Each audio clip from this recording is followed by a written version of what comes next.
Bouba Ndour jëlal bismillah yaa ngi noppalu ba léegi mais nee na day noppalu non ayca bismillah aji je te promets xoolal bàyyil ñu def tour de table bu mët ñi ci bokk ñëpp mos ci après nag ñu commencé ko jokkalante bi Birima interpellé El Hadj Malick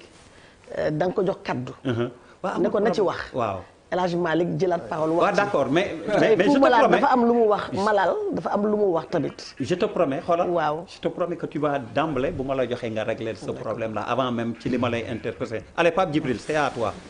on t'écoute di nuyu déjà sénégalais yi ñuy seetaan si biir réew mi ak si bitim réew di leen massawu aussi ci période yu difficile yi ñuy dund 2020 ak 2021 yëpp dafa métti waxuma la mbënd mi rek am na ñoo xam génn guñ ci ba tey génn nañ ci mais ñoo ngi ci situation yu difficile ba tey ndax ndox mi jeex na mbas bi ñëw mais mbëkk mi aussi am na ñoo xamante ni ñoo ngi jooy seen njaboot ba fii may wax ak yow waaye surtout mbas mi ndax fii ñuy nekk nii di waxtaan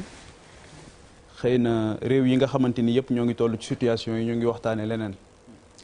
waaye ñun nag on est sur autre chose malheureusement et ça polarise tout le débat waaye fii ñuy waxtaane ni am na ñoo xamante ni ñoo ngi ci ay respirateur ci la ñuy nooyee oxygène lañ leen di jëndal pour ñu nooyi ñu ne lii fees na rien que dalal jàmm rek am na 140 morts depuis le début rien que dalal jàmm laa wax 140 morts donc mu nekk situation bu difficile am ñu ci ñàkk seen mbokk yu bari chaque jour léegi on est presque à plus de 5 décès xanaa par jour donc wala à la limite 5 décès la ñuy am donc nekk situation boo xamante ni bu difficile la ñuy jaale ñi nga xam ñoo ciy ñàkk seen i mbokk ñi nga xamante ni tamit jamono bi ña nga tal nañ assister seen i mbokk hôpital ñu leen di bàyyi xel bu baax a baax a baax a baax di leen mastaw bu baax a baax réew aussi dama jàpp ne rek dafa war am ay plage de confiance plage de confiance yi presse ci la bokk plage de confiance yooyu justice ci la bokk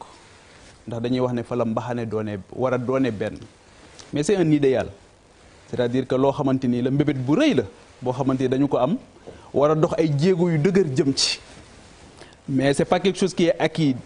définitivement c'est pas quelque chose qui est acquis d'avance dañuy dox ay tànk yu dëgër jóg ci justice Sénégal nag dafa yàgg am challenge dañ ko yàgg challenge dafa yàgg am fu ñu koy xaar jamono bu nekk moom ak Assemblée nationale qui est aussi une autre institution mais justice bi dafa am benn phrase bu juge Amidou Deme waxoon bi mu génnee ñu ne ko conseil bi mu génnee conseil supérieur de la magistrature ndax am lu mu naqarlu mu def benn lettre daal ne j'ai démissionné d'une justice qui a démissionné kooku nag du Pape Djibril Fall du Charles du Malal c'est un magistrat qui a servi l'État qui a servi la justice ba dem ba egg conseil supérieur de la magistrature daal di wax ne j'ai démissionné d'une justice qui a démissionné loolu mooy bu njëkk bi beneen bi c'est l'union des magistrats du Sénégal l'UMS avec le juge Téliko ñëpp gis ko à travers beaucoup de plateaux de télévision mu naqarlu justice ak ni muy doxee donc wax ne sunu justice bi ñu am mucc na ayib je pense que ne ku koy wax rek da ngay wax loo xamante ni dafa dëppoo ak sa bakkan xëy na ndax dañ koo gis tamit ci ay à chaque fois que justice dafa am liggéey boo xam daf koy def tous les jours au quotidien di rendre ay décisions de justice tous les jours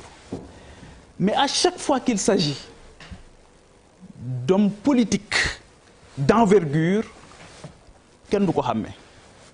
mu lay jox ay exemples rapidement muy moom ak Assemblée nationale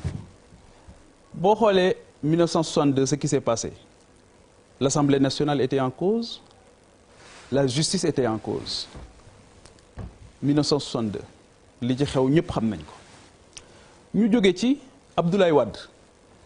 dafa wax ne j'étais statistiquement mort sous Abdou Diouf tëj tijji jamono bu nekk ba l'affaire Sey maître Sey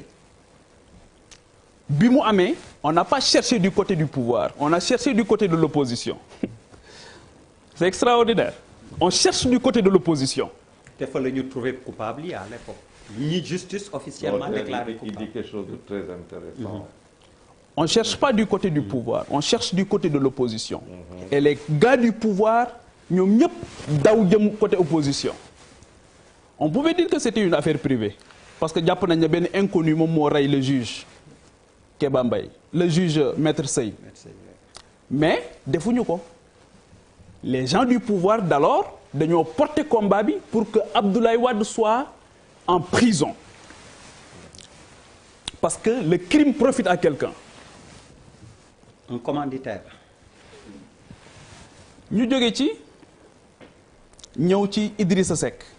c'est très intéressant Idrissa Seck lu ñu ko reproché woon atteinte à la sûreté de l'État ñu ne ko da ngay waajal coup d'État ak ni mu rëyee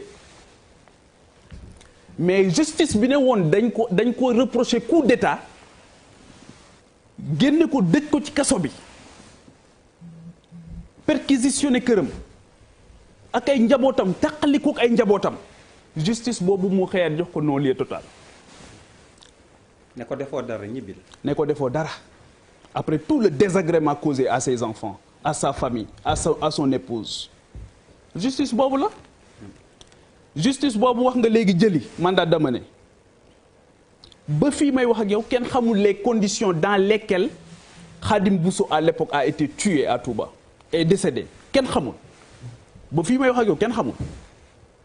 on se rappelle de l'affaire Khadim Bousso mais justice boobu aussi moom moo ñëw génne liste 25 personnes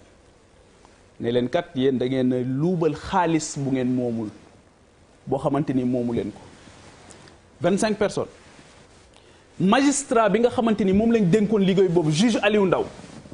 en plein conseil en plein séance la ñu ko dàq justice boobu la justice boobu moo jël Karim Wade dugal ko ci kaso bi bàyyi ñi nga xamante ni ñoom la doon liggéeyal ñoo xamante ni rejoindre nañ nguur gi kenn waxatu leen dara mais justice boobu aussi la ñu seetaan ci Sénégal le procureur de Qatar ñëw Sénégal ñu gaare avion ci tarmagu aéroport ñu génne Karim Wade guddi dugal ko ci avion boobu yóbbu ko ba fii may wax ak yow protocole boobu kenn xamul lu ci ne kenn xamul dans quelles conditions la procureur rek est-ce que imaginer ngeen Serigne Bassirou Gueye tey mais ñun suñ ñaata doomu Sénégal lañ condamné à mort Arabie Saoudite ak Gambie gi gën a jege kan moom ma sa fàttaliku le procureur de la République bu fekkee ne am nañ ko du Sénégal mu déplacé wu dem ci dëkk boobu ne dafay jëli benn doomu Sénégal indi ko loolu tamit c'est les faits qui sont têtus je suis désolé de le dire li Charles wax dëgg la nous avons tous mal dama am suma benn xarit bu nekk Genève Norvège nee na ma collègue am yi dañ koy laaj ne ko lan moo xew seen réew temps yi coow li dafa bari nee na dafa am kersa wax leen coow li nu mu demee nee na dafa am kersa donc nous avons tous mal parce que bu ñu sañoon heure bi ñoo ngi lijjanti mbas mi bu ñu sañoon assemblée nationale heure bi moo ngi convoqué ministres yi ak député ministres yi concernés ci mbas mi di leen laaj di leen auditionner pour ñu joyanti liggéey bi ñu jógee ci Karim Wade ñu ñëw ci Khalifa Sall wax naa ko fii nee naa leen il n'y a aucun rapport de l'IGE qui demandait une information judiciaire à l'endroit de Khalifa Sall j'attends ñu indil ma une pièce tangible buy wane ne y avait l'IGE demandé au contraire ça a créé même un malaise au sein de l'IGE ñun ñëpp suñu xaqulaay taala la ñuy wax mais Khalifa Sall boobu bi ñu koy procès ba mais dafa am ñaari ancien maire yu fa nekkoon Pape Diop ak Mamadou Diop ñu ne leen li ngeen di def nii caaxaan la laissez ça bàyyi leen li ngeen di def à l'époque malheureusement on nous parlait d'une affaire on aurait parlé d'une affaire privée mais qui avait porté le combat avec des éléments de langage à la limite ironique naan ceeb ak dugub yaa ngi dégg mu nettali ko ci télévision bi ba wax ne yaayam daf ko woo di ko laaj ne ko ndax liñ lay jiiñ yaa ko def alors que tout le monde xam nañ comment cette affaire s'est passée parce que bu fekkoon ne loolu am na Pape Diop deful dara ci biti tey c'est ça aussi la triste réalité mais encore une fois ñu jógee ci yaa ngi fàttaliku Abdoulaye Der l'affaire Ndiaga Diouf avec Barthélémy Diaz mairie Sacré-Cœur du woon crime lañ ko reproché woon qui avait cherché du côté de l'opposition, qui avait cherché du côté du pouvoir, kan moo ko rey? On n'a pas cherché du côté du pouvoir à l'époque. On a cherché du côté de l'opposition. Moom mi ñu fekk maire attaqué ko ay sox am fa ba fii may wax ak yow cette affaire là, mais mieux encore il est en prison, ñu def ko ci liste législative yi.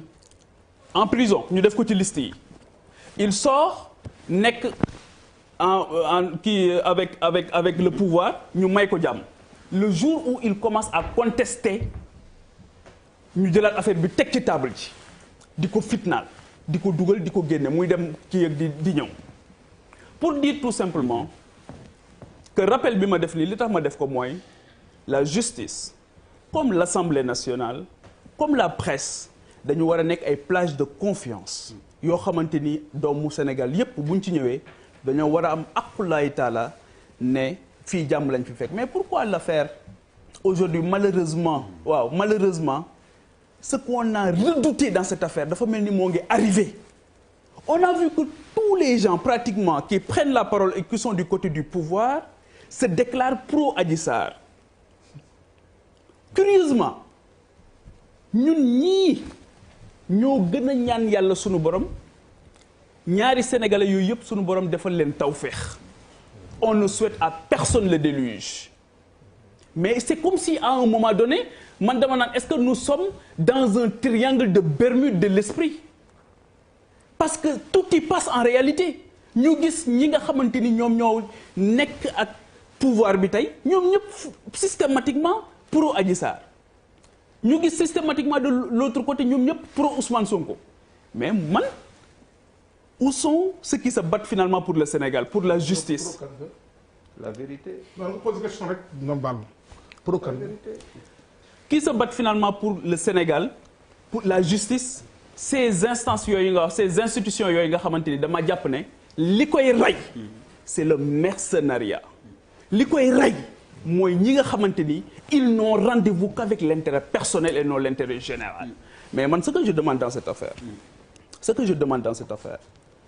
que ñi nga xamante ni ñoom ñooy rendre tey jii damaa gis photo yu bari, statut yu bari, image yu bari